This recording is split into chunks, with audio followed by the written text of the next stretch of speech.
We have to start slow sometimes. Allows the people to settle in, and you'll see that a lot of people are not just settle in. Take the time to relax, breathe. So I guess you enjoyed your evening yesterday? Yes? You liked it?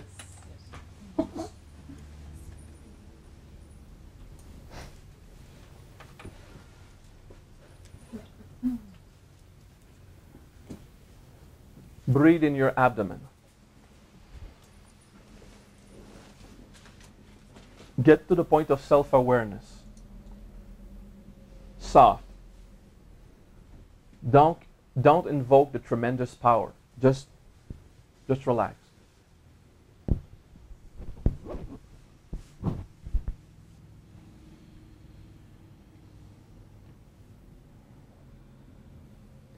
There can be happiness or there can be void. You select what you want when you do self-awareness.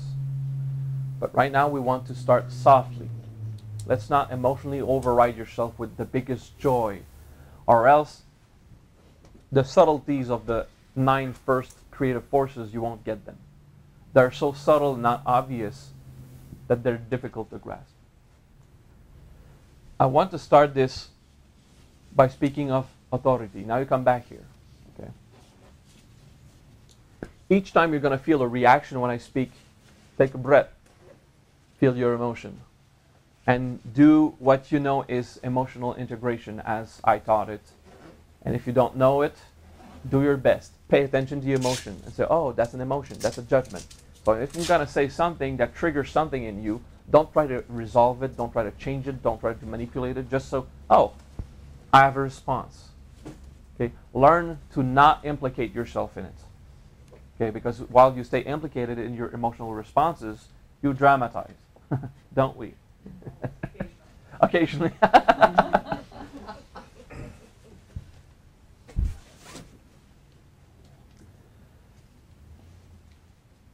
Your relationship to authority. I like to take a little metaphor. In fact, an anecdote that I was driving, going to some place to teach, and I was with Tara. Tara is one of my students. He's probably one of the most advanced students. And he wasn't enlightened yet, but he was getting the hang of what it could be. And he said, how do you see the cops so far away? Because I see you slow down just before a cop goes by. Well, I look, I observe. And said, well, let me be more precise. How can you see a cop 3 miles away behind a mountain and know it's going to be there? He was asking the ESP type question. So I said, what's, just lower it a bit, just the gain of the receiver, yeah. We have to deal with the crushes. So I said to Tara, okay, well, first of all, I have to ask you, what is your experience of seeing the cops on the road looking at you with the radar and stuff? And so I'd rather not see them. And say, voila, this is why you don't see them. Okay? Your first response is, I would prefer not seeing them. I don't want to face that. I don't want to be aware of this because it's a potential. I see it as a potential threat. I don't like it. Okay? So that's the first thing. It's gonna seem like an ESP type approach of how can you see cops 3 miles away. But in fact, I'm talking of what is your reaction towards what seems to be authority. Okay? When you see a cop on the street, do you think about the power it has over you or the security it brings you?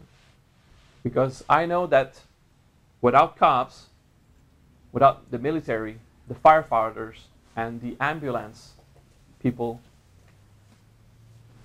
I would be exposed to an enormous amount of threats. And these guys, they face bullets and wounds and battles and arguments, and sometimes they go to war, sometimes they face people dying, they go into fires to save our children. They face danger so that I can sleep at night completely ignoring that there's a potential threat somewhere. Completely safe. I don't even care. And I can even wake up and bitch about how bad I slept while nothing was threatening me at all. And I was completely safe in my bed, you know? And I can keep being negative about this and that, but there's one thing for sure. Cops, militaries, policemen, the people that face danger so we don't have to do that, these are blessings. Okay? So,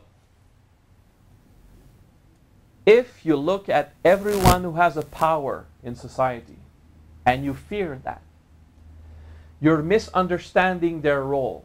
And the reason is you're referring to how you were having a relationship of subordination and authority with your parents. When your parents were punishing you, all you felt first was the suffering that came out of the punishment. And you were not aware of the, I love you, I want you to stop being hurt. I don't want you to suffer more, so I'm going to impose a small suffering here and punish you so that you won't die if you keep crossing the street without looking, you know? The part of the parent that is not agile, because we don't know how to be a parent, and we certainly don't know how to be children, and we don't know how to be in relationship, parents to children. So towards authority, we have this reaction that the evil, the suffering that came from our relationship with our parents who were the authority when we were young is a cause of suffering, and it's not an experience of love. Okay, that's a misunderstanding. So then you can see cops and think, oh shit, he's gonna give me a ticket and piss me out. No, he's caring for your life as much as everyone else, and his role is to bring safety. Okay, so feel, breathe. What is your reaction to this little speech? Every time I see a cop, firefighter, ambulance, or military, I bless them. I say thank you. Inside me, cop on the street, thank you. Sometimes Simon saw me, cop or military go by, and I just go like this, very sweet. Not to go, in the name of the... Okay, I just don't go the entire cross because I'm driving. I have to stay alive. But I just go, God bless you. Okay, thank you. And first thing is what feeling I associate to these type of people. Gratitude. Okay, resolve everything about authority and the fear of suffering. If the cop arrests me, it's because he's going to instruct me in being more compassionate towards other fellows in society. Drive safely. Change your life. You know? Repair your exhaust. Whatever. So the first thing is, what is your experience towards these kind of people? Second of all, expand your consciousness. So I did some expansion a while ago. And when I get this feeling of gratitude of someone caring for me, is, oh, a cop, I'm going to lower the pedals so I have compassion for him and his system and can take care of people. And I never go that fast. I don't like go 160 miles. That's stupid. Okay? It's just sometimes, well, everyone's going fast, but don't get caught. You know? I understand the game also.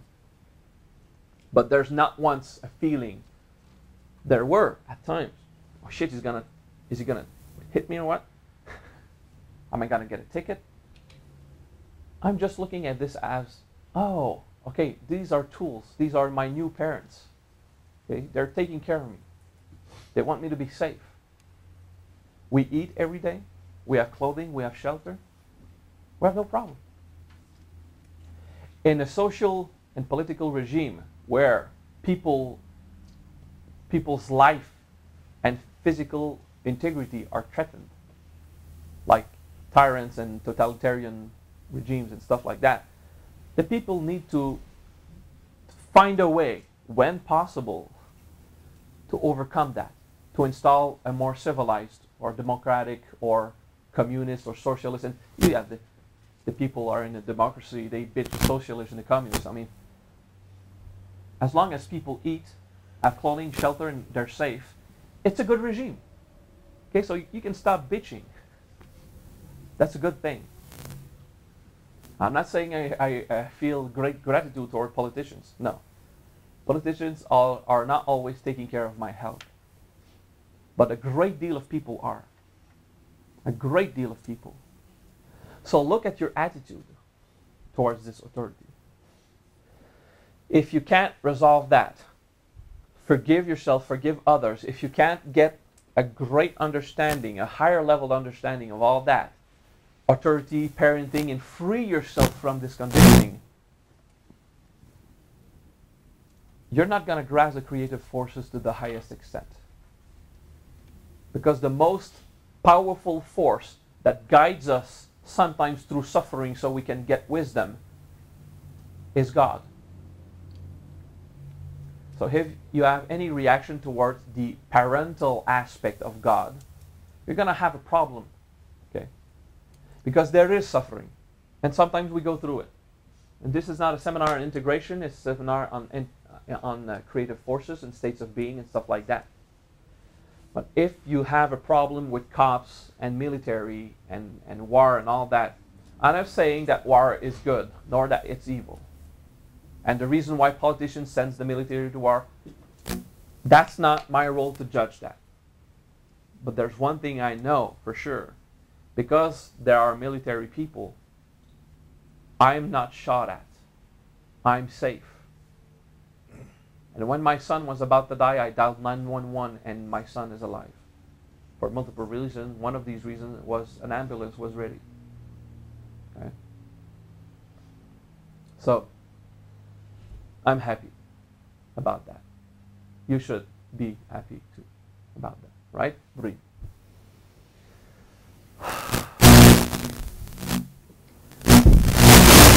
Battery. No. My energy. Your battery. I tested it, it worked. That's my energy. I have to refrain. Being powerful. Whatever that means.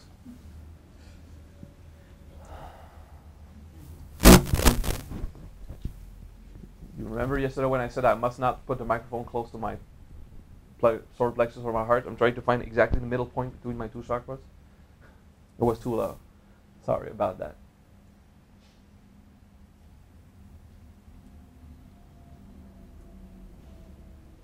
Breathe. Self-awareness. Soft. Softly happy, softly powerful, softly whatever you want, but softly. We are relaxing. Little parenthesis. Enlightenment comes when you have defeated the concept of possessions, relations, and individuality or identity. So, if you believe in owning objects, there's no enlightenment.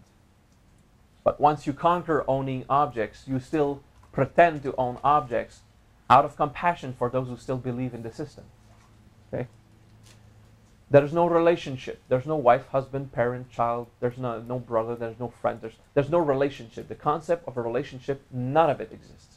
But once you conquer the state of relationships, you still act like if you had them out of compassion for those who need to establish relationships. An identity is something you use. It's like a tool. You use it when you want it. There's a hammer and a screwdriver in your toolbox. You take it when you want it. When you're done with it, you just throw it back in the toolbox and don't use it. Okay? If you believe in an identity, if someone insults you and it affects you, you have too much self-worth. You know, we spend all our lives covering all the, I must build self-worth and self-importance and I'm wonderful, I trust myself. Well, that's to awaken spiritually. But then you have to destroy self-worth. If you are worth something, you're also endorsing that you could be worthless of something. The concept of worth does not exist. It doesn't mean that you're not worth anything. It means that there's nothing to be worth of. Thus, you are not worthless either. Okay, so you destroy the entire concept of worth and unworthiness all at once. Okay? To take a nice example from Shavaditi, from his book that I really love. Trust. When you trust someone, it seems to be a blessing. But it's an expectation. And an expectation leads to suffering.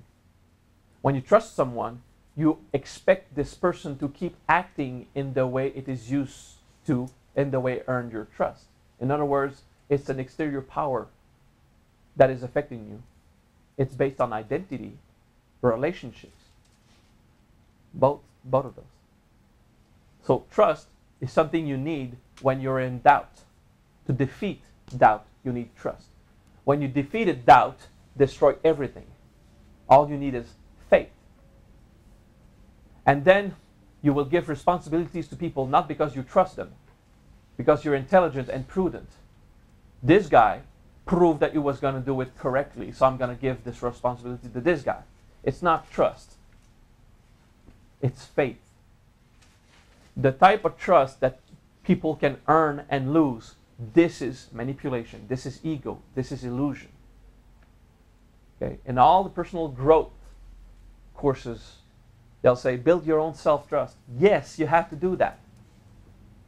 While you are in doubt, while you don't love yourself, to give you a positive power to fight negative power. So you have two forces pushing on you. You have doubt on one side and trust on the other side, and you're crushing yourself and you're building power because of that.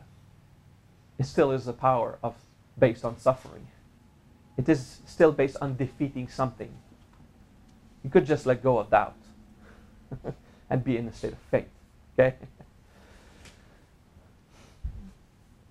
To enlighten, you have to defeat the idea of owning something, possessions, of having relationships, thus the entire relationship of power, victim, savior, persecutor, all these stuff. And you have to defeat the idea of identity. If you're proud of yourself, no enlightenment. And the best way to check is if people insult you without threatening your physical integrity. If someone does not threaten your health, just threaten your ego, moral identity, and if it affects you, you have too much identity. The truth is, you are not important. Nor are you not important. The concept of self-important does not exist. Are you saying I'm not important? Well, I'm going to say the word the New Age way. Everything is important. Everyone is important. And like in the same way, if everything was female in the universe, we wouldn't mention it.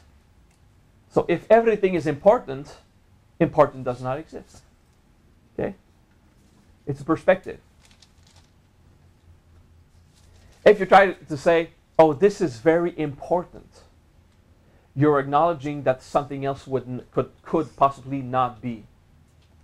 So you're not in unity, you're in separation. And the illusion of distance, causes of suffering. So it's a challenge to go beyond the point of self-importance, because we are genetically programmed to ensure the survival of the physical species.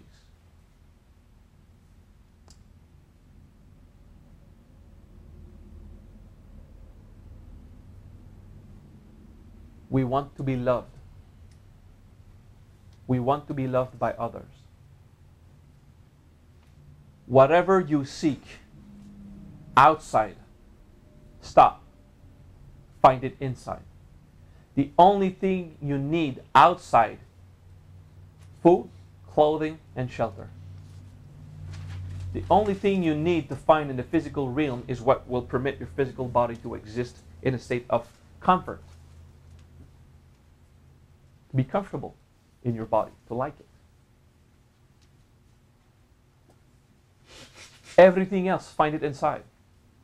I so much want to be loved. I understand.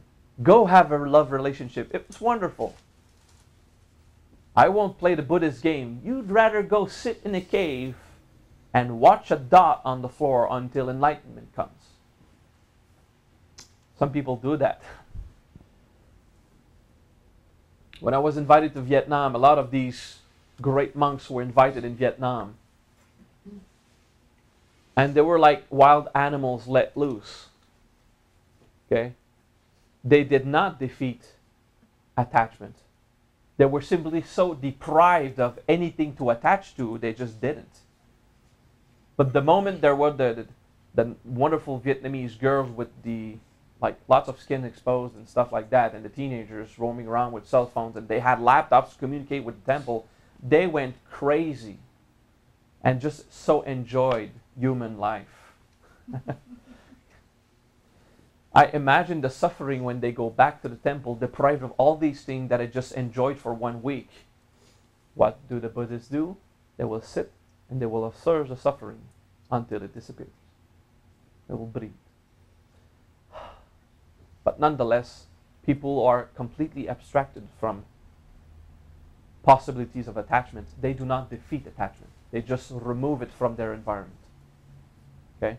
To defeat attachment and be empowered as a divinity in human existence, you need to be roaming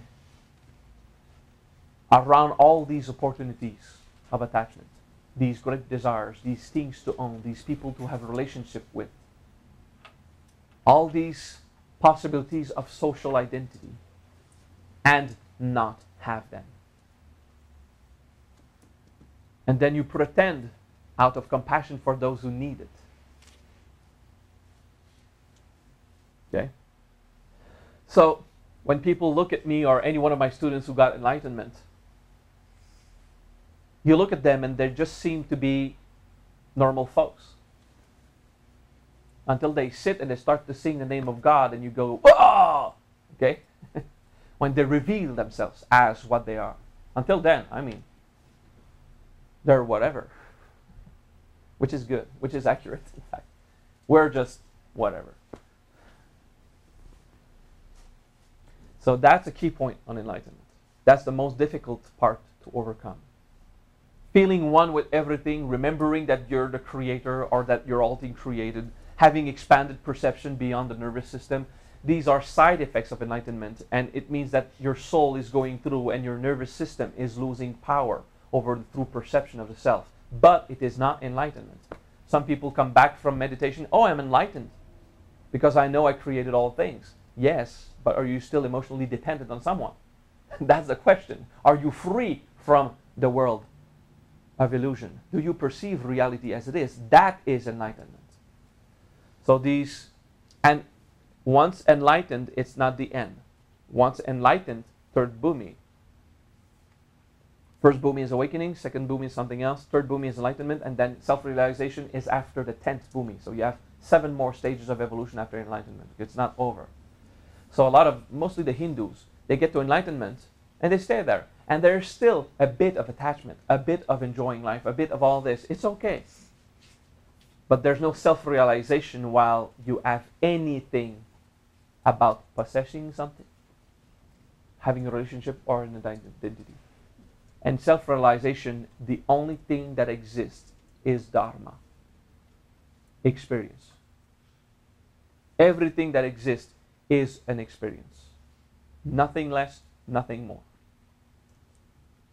So start with enlightenment. Defeat yourself.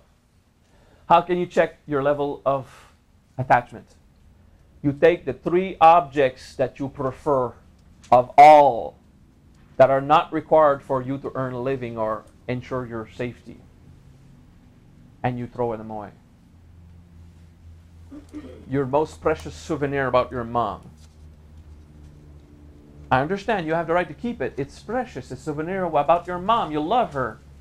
But if you keep the souvenir, you're endorsing that you are issued from flesh and your mom is more important than your experience of being issued from spirit.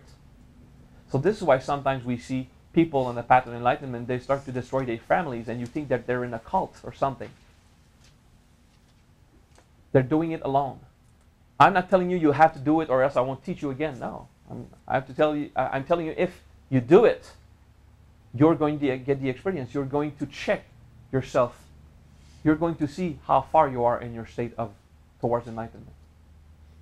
If you take 3 objects that you prefer, you throw them away and it hurts you, you still defeated the ego who wanted to keep them. And defeating the ego is the key to enlightenment. Then you have to stop thinking the ego is an evil force. It's a wonderful thing. No ego, no existence. Okay? Sometimes we say we do something selfish and say, oh, my ego made me do this. No way. I mean, don't project on your ego. You did that, right? Not your ego. Your ego is you, all right? So don't say, my ego makes me do so much stuff. That's denial. Okay, that's pride. That's shame. That's fear. That's whatever. But it's not the truth. The truth is, I just did something foolish. I feel guilty about it. Good. And then you go on. Right? The more you understand emotional integration, the faster you evolve. You understand this, do you? Look at her mind. Who sees mind here? You? She's transcending. Oh, yes.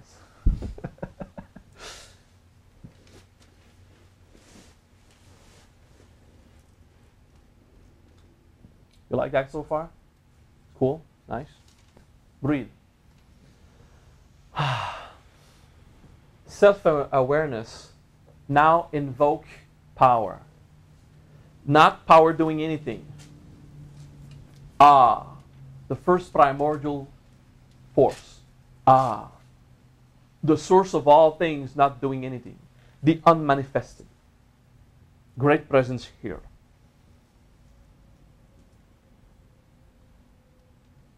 In your mind, you go, Your attention is in your abdomen.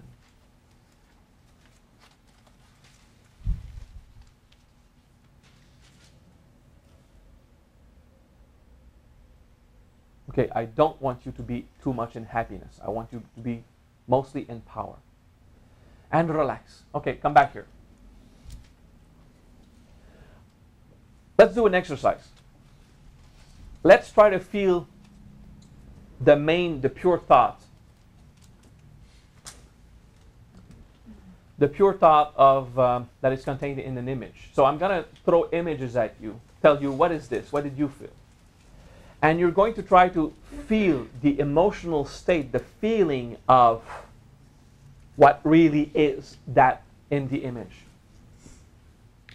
So let's start with the wood structure of a house. So in your mind, think of a house. Forget all about the power and the happiness and all the self-awareness. Just a house. You have a complete house. In no environment definite, doesn't matter. And the most important thing is the infrastructure of all the wood, the wiring, the tubes, be in between the walls. Okay, the architecture, the structural system, the matrix behind it, whatever holds the house together. What is the emotion of that?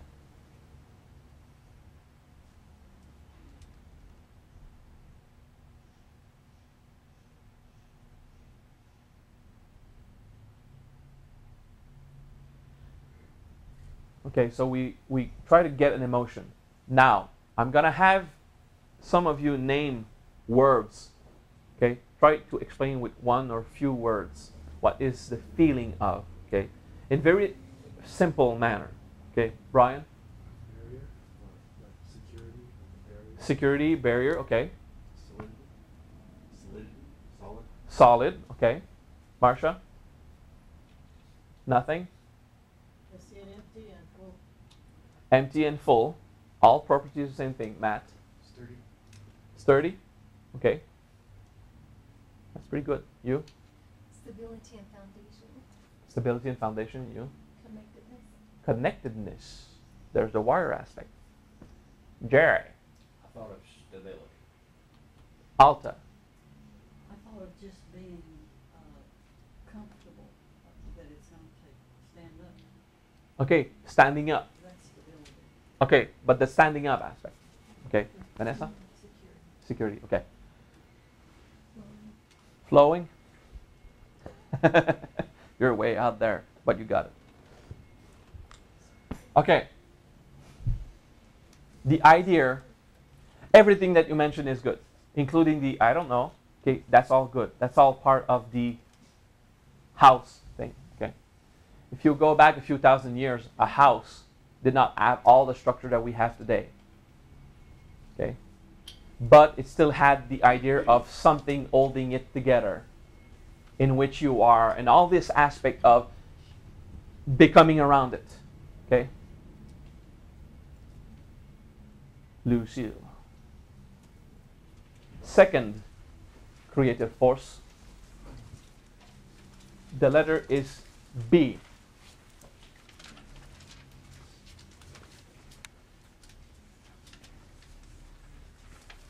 The word is house.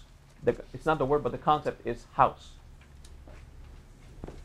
The second creative force is house. The idea is the completely unmoving power of all things decided to organize itself in some way. And you have ba. You know the ba of big bang? Okay? So it's the B of creation in the verb bara. The Hebrew word bara is for creation. It is in the for the Hindus. Oh, and this entire system works both for the Hebrew alphabet and the Hindu Sanskrit alphabet, the Devanagari, because pure thought worded was the same for whoever took the time to admire pure thought and word it. So the letters themselves are identical in their signification in both Hebrew and Sanskrit. Then each of these languages created their dictionaries, combining words, and everything is different. The grammar, the structure of thinking, everything depends on the culture. But the B is the first ba of becoming. It is where this source of all power structured itself, organized itself in a solid, confining, taking care of. Okay?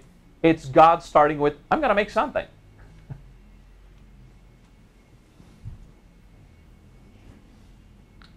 Nothing is made, but it just got the idea of a plan. So mostly it's not only the house, but the blue plan of it, the blueprint, the idea of the thought of organizing something in a way that all the properties that you mentioned, solidity, structure, stable, standing up, keeping its form, that's the idea.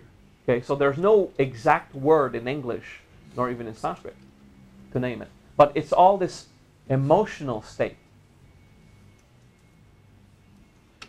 That's the second state of being, second creative force. Okay? We have 22 of those. Wonderful. In the Hindu pantheon, Brahma is the creator. Brahma is the creator. Start with B-R. In Hebrew, it's the verb create. Bara. B-R. Okay? B alone is not creative. B is to organize something. Put R in there, and you got the moving potential of the B.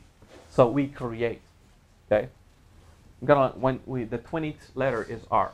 Okay, so at the end, you'll learn what R is. You got that? What do you spell B-A-R-A. Okay. In this case,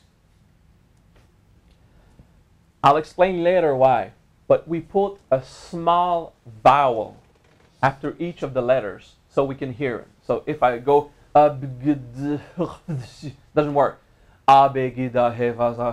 Now you can hear the words because I put little vowels. So the first is A. And then for the B, it's A. It's like the H-E-Y of English, hey, but without the H. A.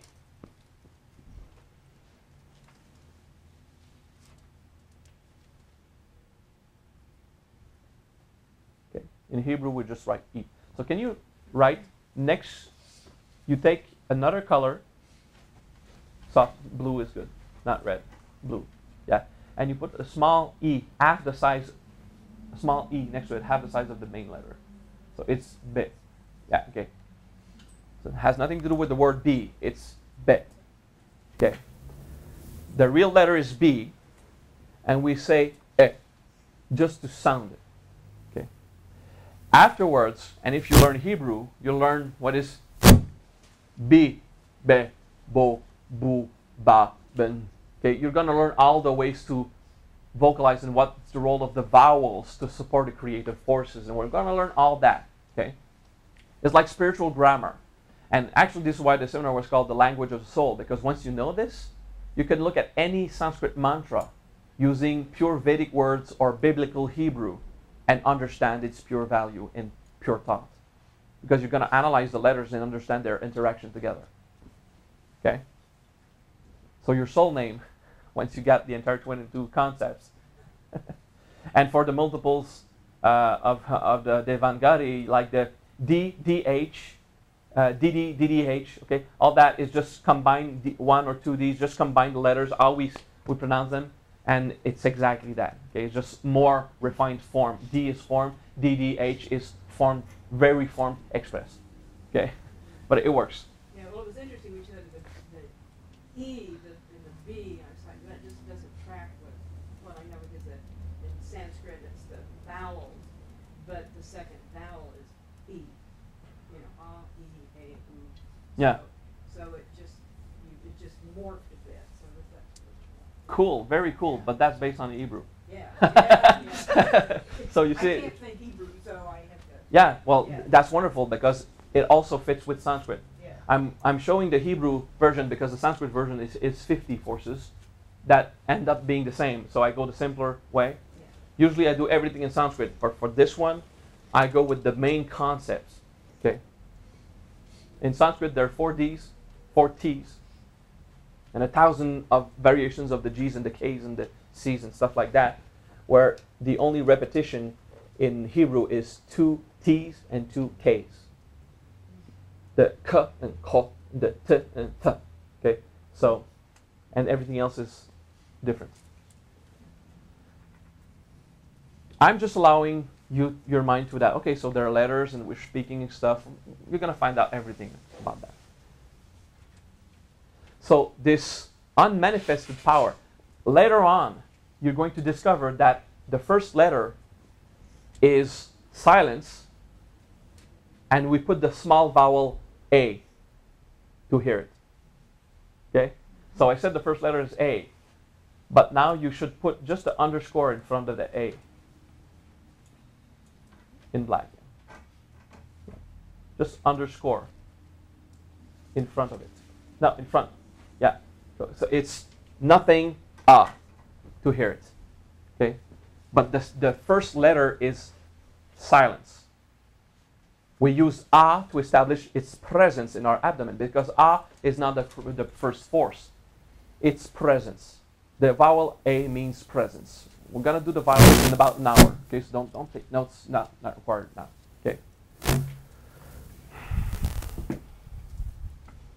Yeah, I'm gonna have to buy a better microphone, one that doesn't react to my chi.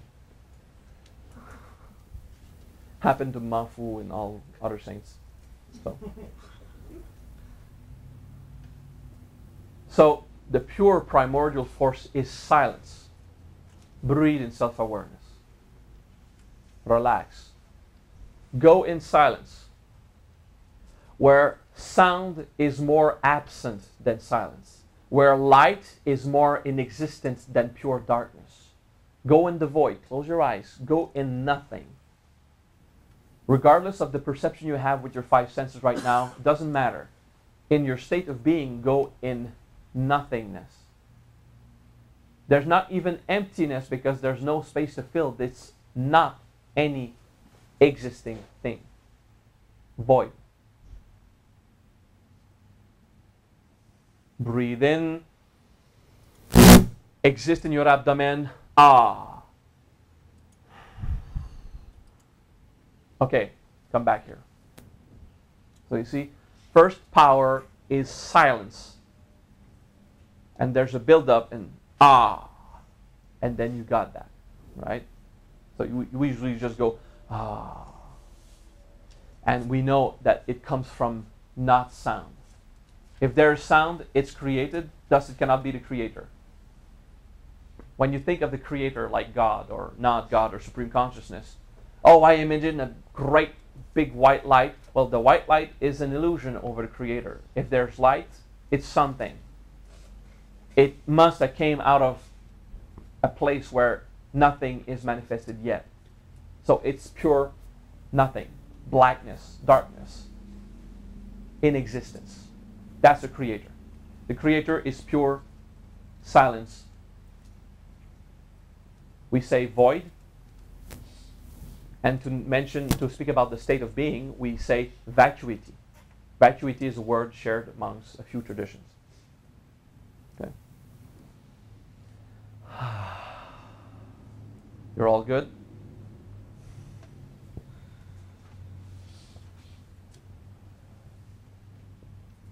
Go in your state of being, silence.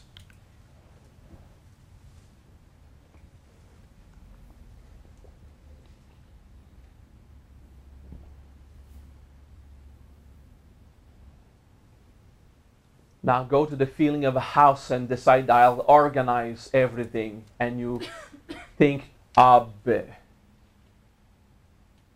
So power makes shape, form, structure, organize,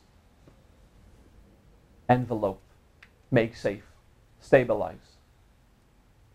Aleph-beth. And you feel that it's silence, power, being present, and wham, organizes itself. Aleph-beth. And breathe, and come back here.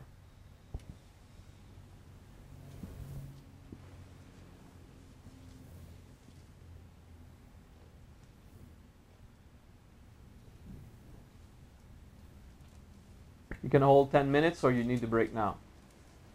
10 minutes is good.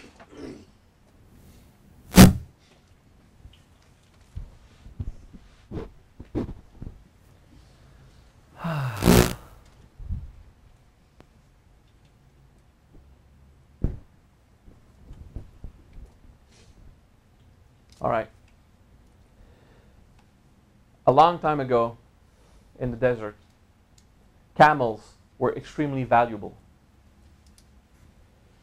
because in their perception, a camel is not the perception we have of a camel. Okay, the camel, a long time ago, was the idea of this great noble creature. It has a long nose. It looks like pretentious and kingful and, royal. It's somewhat golden in color, and it goes walk in the desert, which is a field of golden. So the idea of a camel was this idea of this golden thing walking in this golden immensity. Okay? Now start with that, close your eyes, feel the emotional state of camel walking in the desert. Not affected by the heat. Has nothing to do with heat.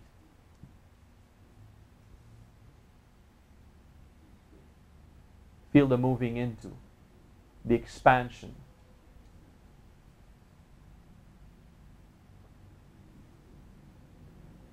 The solidified, unique, golden thing that travels in the unified, immense golden thing. It's very noble. It's progressive, it walks, feel.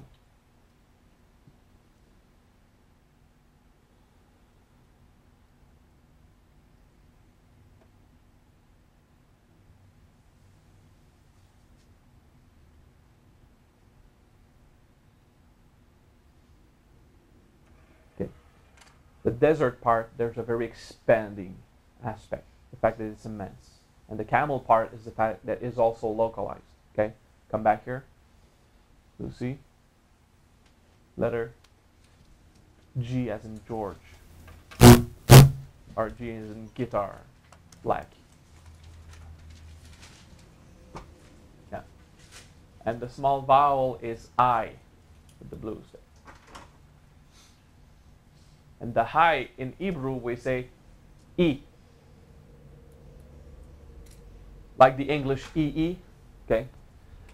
So, be, gi, and the word next to it is camel. But don't think of your your judgment of camel that goes and spits, okay? Go with the camel, the golden traveling king. And the fact that it's the third letter, there's the entire expansion aspect. That it just expand. Like a triangle is a symbol of expansion. The camel, the symbol of expansion of civilization or society, of traveling resources. Okay, it holds resources. In its body, it holds resources for itself. And on its back, it holds resources for what it's going to use it to. So there's the concept of bringing this golden matter. Okay? So you see that it's an emotional state that is not obvious because it has a lot of angles, but it's the entire idea of expanding, traveling into, moving. All right? So you're going to do in your mind vacuity, and then presence A, structure B, expanding G. Okay?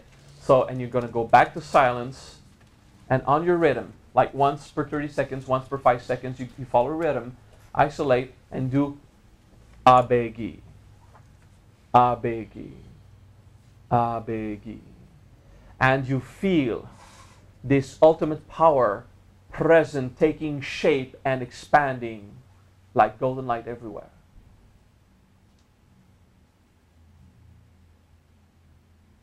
Don't be too quick on the bay. Feel the structure and the coming into form. The organizing power. The idea of a house. Use the images. Bull, house, camel.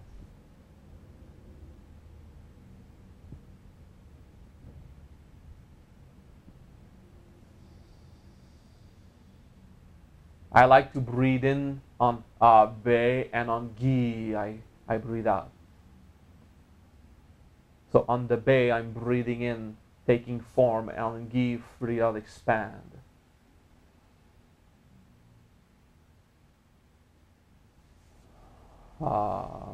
Be, Gi.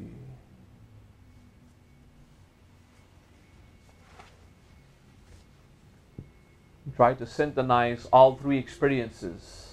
Ultimate presence, power, source of all things in silence, being felt, organized, structured according to the plan, and expand and take.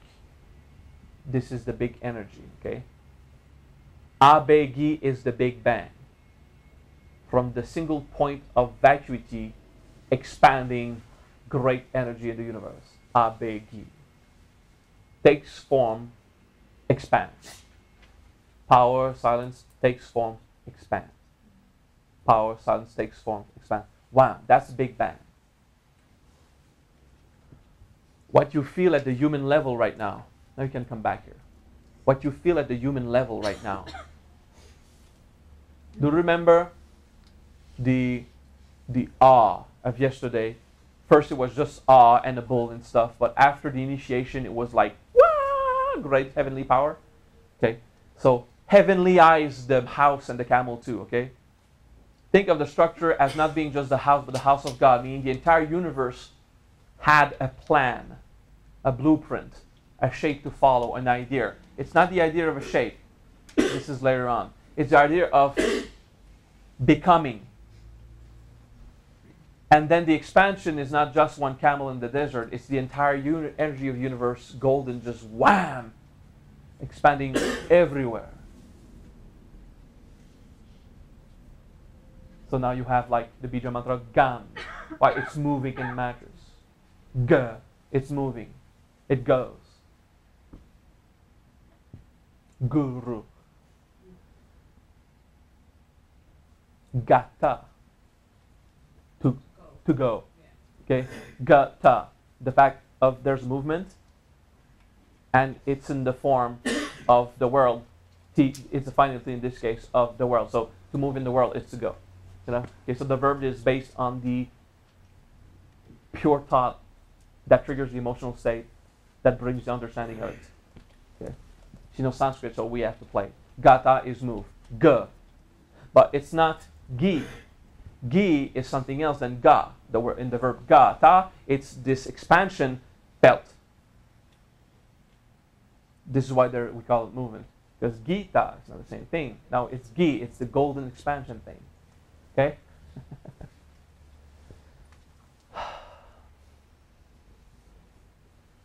After today, so much stuff will make sense. Now we've got 3 first. We're going to stop with the letters. We're going to take a break. And when we come back in 10 minutes, we're going to do the 5 vowels that we use, so that you'll understand what are the vowels and what to do with them.